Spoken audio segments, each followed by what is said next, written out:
नमस्कार, आप देख रहे हैं द आईटीपी न्यूज और आईटीपी न्यूज में इस समय जो बड़ा मुद्दा है जिसके बारे में हम आपके साथ डिस्कस करने जा रहे हैं इस सेशन में, जो हमने आपसे बातचीत करने का फैसला लिया है, वो मुद्दा बहुत बड़ा है। मुद्दा है गुजरात इलेक्शन को लेकर। गुजरात इलेक्शन अपने आप में एक बहुत बड़ा मसला बन गए हैं। गुजरात इलेक्शन ये बड़ा मसला इसलिए बन गए हैं क्योंकि गुजरात से सामने आ रही है एक बड़ी अपडेट। गुजरात विधानसभा चुनाव के घमासान में अब जनता दल यूनाइटेड यानी कि जेडीयू की भी एंट्री हो चुकी है।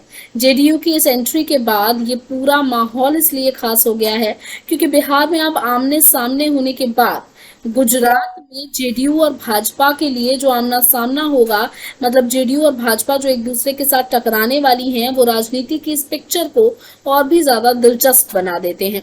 अब ऐसा क्यों हो रहा है ये भी हम आपको समझाते हैं। आपने देखा होगा कि जिस समय बिहार में ये पूरा माहौल बना हुआ था, उपचुनाव का दौर था, तो एक सीट थी गोपालगंज, दूसरी सीट थी मोकामा। दोनों को लेकर बीजेपी और बिहार में जेडीयू आरजेडी की एक जो जंग थी वो बहुत तेज हो गई थी। तेज होने के पीछे एक बड़ा रीजन ये भी था कि एक तरफ यहाँ जेडीयू ने जो आरजेडी के साथ अपना एक जो जुड़ाव शो करा, जिसकी वजह से नरेंद्र मोदी को एक बड़ा झटका लगा था, क्योंकि बीते दिनों ये देखा गया था कि नीतीश कुमार ने एक बड़ा फैसला लेते हुए नरेंद्र मोदी के साथ अपने गठबंधन को खत्म करने का ऐलान कर दिया था। महाराष्ट्र में जो हुआ उसे नहीं चाहते थे नीतीश के बिहार में भी दोहराया जाए, और अपने हाथों से सत्ता जाते हुए देखना नीतीश कुमार के लिए बहुत बड़ी चुनौती हो जाती। इसलिए नीतीश ने मोदी को टक्कर का जवाब दिया और बिहार में समीकरण ही बदल डाले, जिसके बाद एक और नई तरीके की राजनीति, नए तरीके का माहौल हमें बनता दिख रहा है, जो कि माहौल बन रहा है इस समय गुजरात में। ये माहौल इसलिए बन रहा है क्योंकि गोपालगंज और मुकामा में जो कुछ भी हुआ उसका जवाब तो अब कहीं ना कहीं नीतीश कुमार को गुजरात में आकर देना ही है, नरेंद्र मोदी को। क्योंकि नीतीश के गढ़ में जाकर जब इतनी जोरदार हुंकार भर सकते हैं नरेंद्र मोदी, तो ऐसे में नरेंद्र मोदी के गढ़ में आकर आरजेडी की और एक तरीके से मान लीजिए नीतीश की हुंकार भरना बहुत ज्यादा जरूरी हो जाता है। तो यही कुछ दोहराते वो नजर आएंगे। हालांकि गोपालगंज में हुए इलेक्शन का कुछ बहुत गहरा या फिर बहुत खास असर नहीं पड़ा नीतीश कुमार पर, क्योंकि 1800 वोटों का एक आंकड़ा, एक जो डिफरेंस था वो देखने को मिला, जिसकी वजह से जीत दर्ज कर गई बीजेपी। बीजेपी की जो प्रत्याशी थी वो कुसुम थी, और कुसुम सिर्फ और सिर्फ 1800 वोटों के गैप से जीती थी। लेकिन अब बड़ी बात ये कि बीजेपी की प्रत्याशी के उस 1800 के गैप से जीत के बाद खुद ओवैसी, जिन्होंने यहाँ पर नीतीश कुमार के वोट काटने का काम करा था, 12,000 वोट अपने नाम करे थे, और दूसरी तरफ यहाँ पर साधु यादव जो कि तेजस्वी के मामा लगते हैं, उन्होंने भी एक तरीके से भारतीय जनता पार्टी का साथ दिया, क्योंकि ये तो निश्चित था कि इन दोनों में से कोई पार्टी गोपालगंज में जीतेगी नहीं। लेकिन वोट काटने की राजनीति पे जो इन्होंने काम करा, उससे नीतीश को और तेजस्वी को झटका लगा। लेकिन अब जब गुजरात में इलेक्शन का माहौल है और ये कोई उपचुनाव नहीं है, गुजरात में विधानसभा चुनाव की तैयारी चल रही है, तो इस समय गुजरात के लिए ये बहुत बड़ी समस्या हो गई है कि नीतीश की एंट्री ने माहौल को गर्मा दिया है। बिहार में आमना सामना करने के बाद गुजरात में आमना सामना खास होने वाला है। अब ऐसे में भारतीय जनता पार्टी भी चुप नहीं रहनी थी, इसलिए मोदी के रोड शो ने ये बताया कि मोदी की मजबूती गुजरात में क्या है। आपको बता दें कि गुजरात चुनाव के लिए भारतीय ट्राइबल पार्टी जो कि बीटीपी है, बीटीपी के साथ जेडीयू का गठबंधन हुआ है। जी हाँ, बीटीपी के साथ जो जेडीयू का गठबंधन हुआ है उसी के साथ नीतीश की गुजरात में एंट्री हो गई है। और इसकी जानकारी बीटीपी की बातचीत, बीटीपी के पार्टी के अध्यक्ष जो हैं छोटू भाई बसावा छोटू भाई बसावा ने इस बात की जानकारी देते हुए ये बात बहुत क्लियर करी कि अब बीटीपी के साथ नीतीश कुमार जो है वो लड़ाई लड़ने वाले हैं। इसके अलावा इस मामले में जेडीयू के राष्ट्रीय अध्यक्ष ने बताया है कि बातचीत जेडीयू गुजरात से बीटीपी की बातचीत हो रही है, और रिपोर्ट बनाकर जब वो भेजेंगे तो उस पर हम एक अपना फैसला लेंगे, और इसी फैसले को लेकर राजनीति गर्म हो गई है। अब क्या ये माहौल जो है वो नीतीश कुमार के लिए बहुत ज्यादा इंटरेस्टिंग और नरेंद्र मोदी के लिए बहुत ज़्यादा दिलचस्प होने के बजाय टेंशन वाला होने वाला है, क्योंकि पहले से ही अरविंद केजरीवाल ने एक माहौल को बिगाड़ कर रखा हुआ है। कहीं ना कहीं अरविंद केजरीवाल की एंट्री से, आम आदमी पार्टी के इन दावों से कि गुजरात में हो ना हो आम आदमी पार्टी भारी बहुमत ला रही है, या फिर बहुमत ना कह लीजिए, एक अच्छे खासे मत को बांटने का काम कर रही है। दूसरी तरफ नरेंद्र मोदी अपनी स्पीच में ये भी कह रहे हैं कि कांग्रेस को कम मत आंकिए। जमीनी तौर पर कांग्रेस का जो प्रचार है वो तेज हो रहा है, डोर टू डोर कैंपेन जो है वो तेज हो रहे हैं।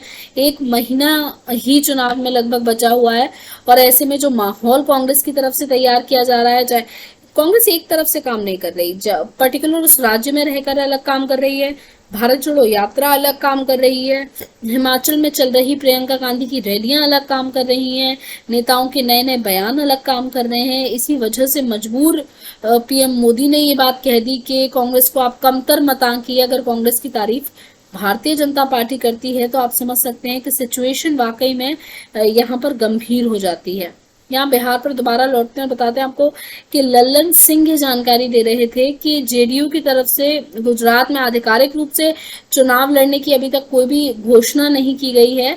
जेडीयू के राष्ट्रीय महासचिव आफाक खान का कहना है कि संभव है छोटू भाई बसावा से पार्टी नेतृत्व की बातचीत हो रही होगी।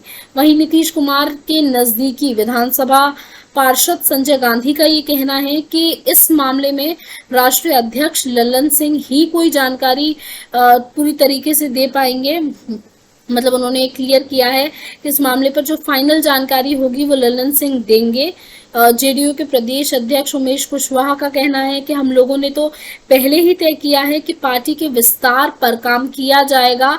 ऐसा कोई राष्ट्रीय अध्यक्ष ही इस मामले की जानकारी लेकिन आपको पूरी तरीके से देगा। हम लोगों ने तो पहले ही ये तय कर लिया था कि पार्टी का जो है विस्तार किया जाए। तो ये बात अपने आप में बहुत अहम है जो कि उमेश कुशवाहा ने कही है, जो कि प्रदेश अध्यक्ष हैं।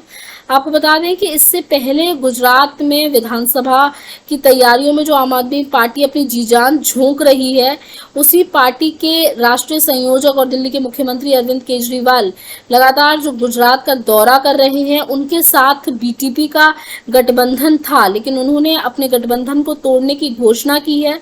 दोनों दलों ने 4 साल पहले ही गठबंधन किया था। बीजेपी नेता छोटू भाई बसावा ने तब कहा था कि आपके साथ गठबंधन जारी रहने पर उसके संगठन को नुकसान हो सकता है।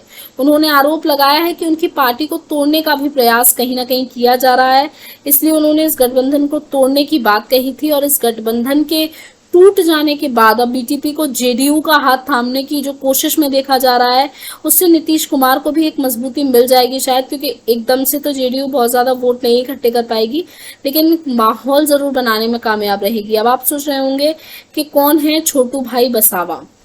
तो गुजरात में भारतीय ट्राइबल पार्टी के संस्थापक छोटू भाई बसावा को गरीबों का मसीहा भी कहा जाता है। राज्य के 15% आदिवासी वोट बैंक पर इनकी अच्छी खासी पकड़ भी मानी जाती है। भरूच जिले की विधानसभा सीट झगाड़िया सीट से 6 बार ये विधायक चुने गए हैं। इसके अलावा छोटू बसावा का भरूच और नर्मदा इलाके में खासा असर भी माना जाता है। छोटू वसावा पहले जनता दल के टिकट पर चुनाव लड़ते थे, लेकिन साल 2017 विधानसभा चुनाव से पहले अचानक छोटू वसावा जनता दल से अलग हो गए। इसके बाद उन्होंने भारतीय ट्राइबल पार्टी का गठन कर लिया। 2017 विधानसभा चुनाव में उनकी इस पार्टी के 2 प्रत्याशियों ने जीत भी दर्ज की थी। छोटू वसावा ने पहली बार झगड़िया विधानसभा सीट पर 1990 में जीत दर्ज की थी। उसके बाद से इस सीट पर हुए विधानसभा चुनावों में उन्हें जीत लगातार मिलती रही है। उनके बेटे महेश वसावा भी नर्मदा जिले की जीडियापाड़ा सीट से विधायक हैं। मतलब आप समझ रहे हैं कि एक बड़ा नाम है छोटू भाई वसावा, जो कि गुजरात में है। और इस बीच अगर नीतीश कुमार के साथ उनका गठबंधन होता है तो ऐसे में नरेंद्र मोदी को झटका लगना लाजमी है, लेकिन इस झटके का जवाब कहीं ना कहीं पीएम नरेंद्र मोदी ने दे दिया है, क्योंकि जिस लेवल पर प्रधानमंत्री नरेंद्र मोदी का रोड शो था, जिस लेवल पर गुजरात की जनता का उन्हें समर्थन देखने को मिलता है, उससे ये बात तो तय है कि गुजरात में जो अभी भी कंडीशन है वो किसी भी दिशा में जा सकती है। हालांकि जीत भारतीय जनता पार्टी की लगभग पक्की है, लेकिन एक बात और बहुत ज्यादा यहाँ इम्पोर्टेंट हो जाती है कि जीत के साथ साथ राजनीतिक समीकरण बहुत ज्यादा मैटर करते हैं, जिसमें अरविंद केजरीवाल की पार्टी एक तरीके के माहौल को बदलने का काम कर रही है, एक तरीके की सोच को बदलने का काम कर रही है, कांग्रेस के ना सही। अब यहाँ पे बड़ी बात यह है कि क्या केजरीवाल की पार्टी कांग्रेस के वोट काटेगी या फिर भारतीय जनता पार्टी को नुकसान देगी, लेकिन उम्मीद यही जताई जा रही है कि नुकसान बीजेपी पार्टी को ज्यादा होगा, जबकि कांग्रेस पार्टी को इसका नुकसान बहुत कम होने वाला है। अब इसके अलावा क्या कुछ होगा इस बड़े मुद्दे पर, आप हमारे साथ बने रह सकते हैं, हमारे चैनल को सब्सक्राइब कर सकते हैं।